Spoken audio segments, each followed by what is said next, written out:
Professor Gary Cohen in the U.S. He's a professor of international business at the University of Maryland's Robert H. Smith School of Business. Great to have you with us, Professor. Now, I want to first get your take on the 100-day action plan. What do you make of the progress being made so far? Well, I think the progress was really very good and strong in the beginning. I believe both parties made significant commitments to each other.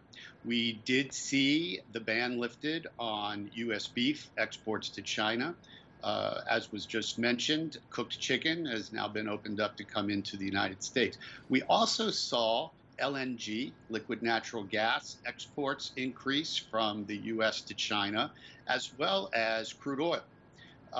China did loosen some of their restrictions on financial services. However, there's a long way to go in that area.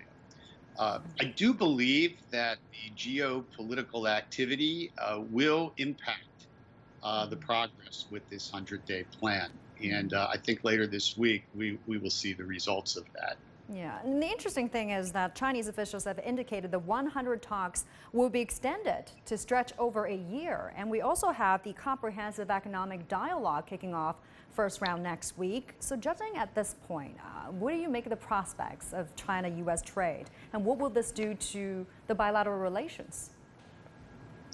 Well, you're right. China has talked about extending it for a year, but really from the U.S., there's been silence. We have not heard anything from the U.S. in that regard.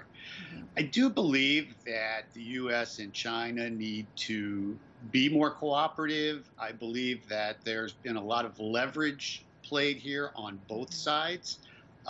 They both have to be willing to give.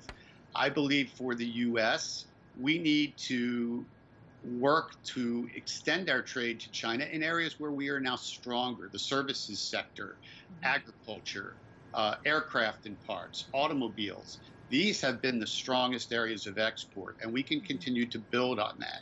As you may know, China just placed a significant order on soybeans, and that is a huge product of consumption in China, and we could see that expand.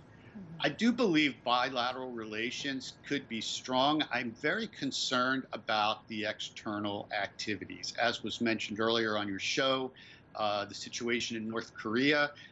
President Trump likes to use leverage in his negotiations, and I do believe he's going to continue to put significant pressure on President Xi to impose sanctions on North Korea. He's made a point of commenting that trade between China and North Korea has increased significantly. And I think this will be a major point of discussion.